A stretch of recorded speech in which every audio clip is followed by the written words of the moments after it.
tegap, break, hadap kanan, break, pencak depan, break, tegap, break, hadap kiri, break, balik kanan, break, balik kanan, break,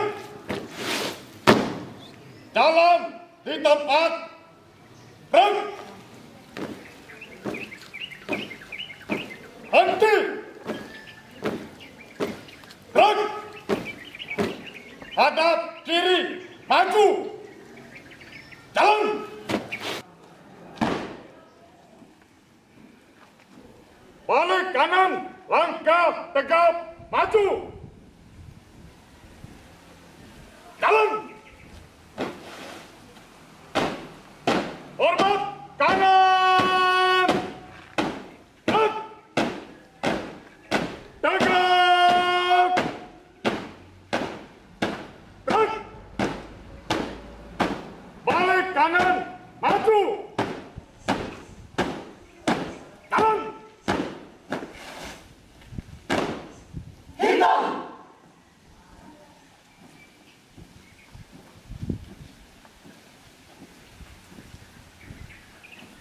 Balik kanan, langkah tegap, maju. Jalan.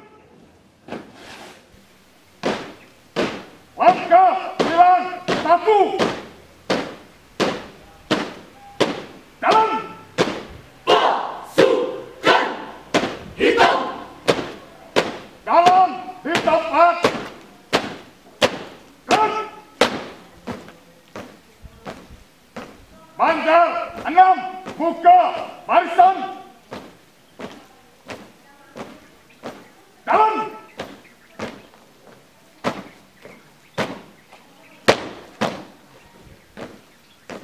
Banjar 3, tutup barisan.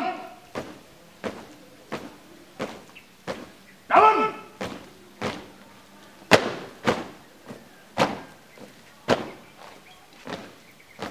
Balik kanan, maju. Jalan. Hitam. Hadap kanan, jalan di tempat. Gerak.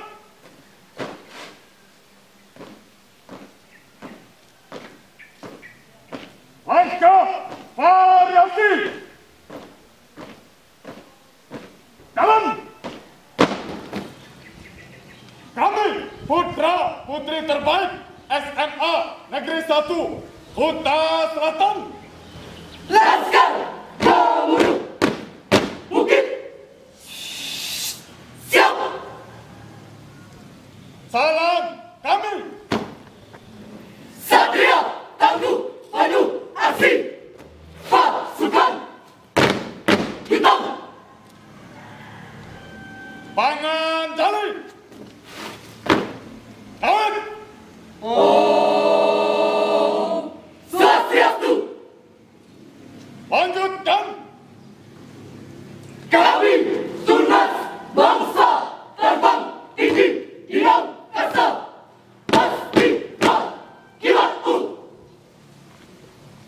Tunjukkan semangatmu. Siap. Semangat kami bagai api.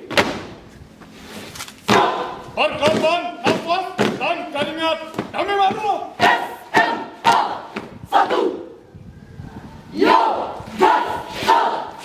Guru Darmani Samang Tiatmo. Bentang sayap.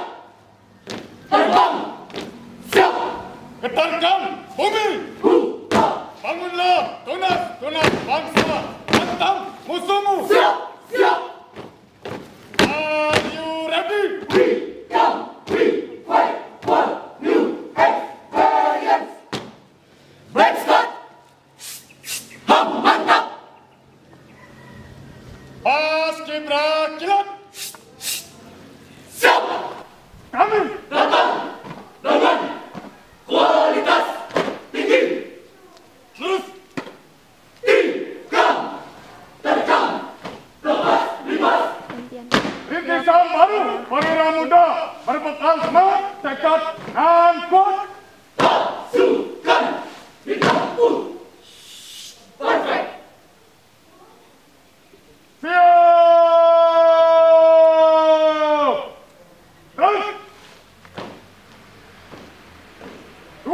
Langkah ke kanan. Jalan.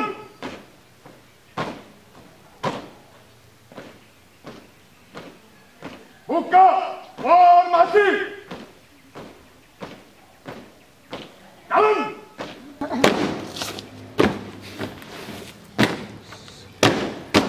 Siap! Kami pasukan dari selatan. Kami datang. Kami berjuang. Maaf kami. Scott! Bagai ombak hantam karang. Kilat cepat bagai cahaya. Osaka! Hajar! Prajurit, kebanggaan dari kaki Mari! memiliki komitmen dan rasa saling menghargai. Niscaya Paskibra Selatan Siap! Siryang Oryang. Mereka ada jiwa kuasa dan ketulusan.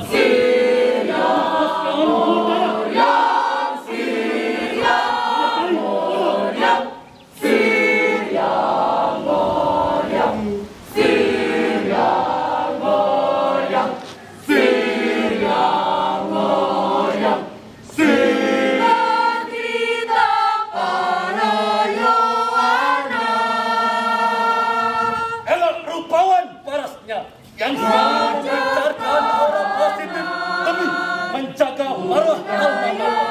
Berbeda dengan pemuda lainnya, dia memiliki semangat perjuangan dan ketangguhan. Namun komitmen yang membeda dia dengan yang lainnya.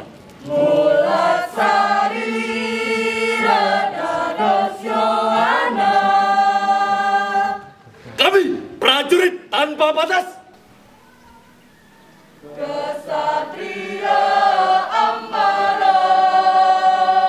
Satria tangguh penuh wibawa.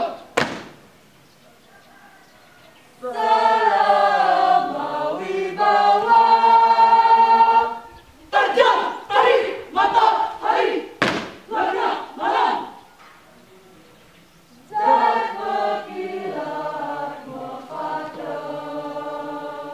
Duduk tinggi Pancasila. Siapa kalian?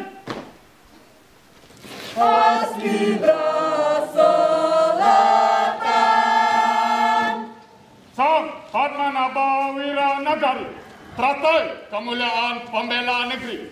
Inilah dia formasi catur Batamana Paramita Naraca. Paskibra kilat Hitam. Hadirin yang kami banggakan, inilah persembahan terbaik kami. Berdiri kokoh di bawah ibaran Sang Panji, tekad bulat kekal abadi. Laskar Gemuruh Bukit mengutamakan keperwiraan di dalam menjalankan tugas.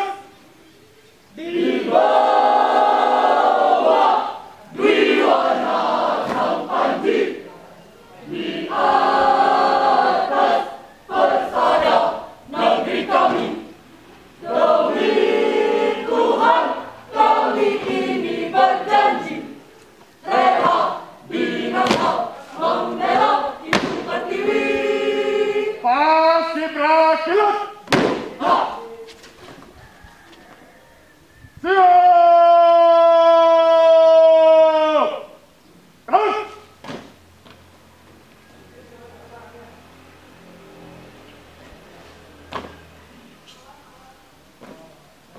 Salam akhir kami. Parama Sakti! Santi Santi Santiha. Tutup formasi! Siap. Jalan! Kilat. Formasi. Tuntas. Henti! Gerak! Loncang kanan! Gerak!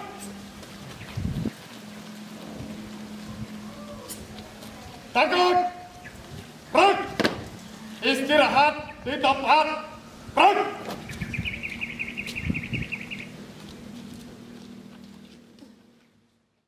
Nah, itu dia tadi sedikit cuplikan mengenai ekstrakurikuler Paskibraka SMA Negeri 1 Kuta Selatan. Nah, tidak terasa kita sudah ada di penghujung acara. Sebelum kita menutup acara ini, mungkin dari kakak-kakak sekalian mempunyai kesan dan pesan ataupun harapan bagi SMA Negeri 1 Kuta Selatan ke depannya. Bisa dimulai dari Kak Widya Arianti dulu deh. Oke, sebelumnya saya mengucapkan selamat ulang tahun kepada sekolah tercinta SMA Negeri 1 Kuta Selatan yang ke-22. Jadi harapan kedepannya semoga SMA Negeri 1 Kuta Selatan dapat semakin berjaya di segala bidang. Dan yang kedua yaitu semoga SMA Negeri 1 Kuta Selatan dapat menjadi wadah yang tepat dan baik bagi generasi-generasi muda Osaka untuk mengembangkan bakat dan minatnya. Jadi Bang deh. Oke, mau ngucapin selamat ulang tahun untuk SMA Negeri 1 Kuta Selatan yang ke-22.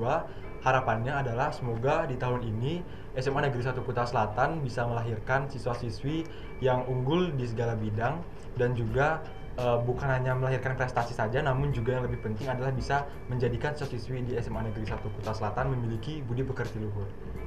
Terima kasih kepada sahabat Osaka yang setia menyaksikan Dream Top series To The Top dalam segmen Osaka and You from Osaka for Everyone. Sampai jumpa di puncak perayaan HUT SMA Negeri 1 Kuta Selatan. Bye-bye.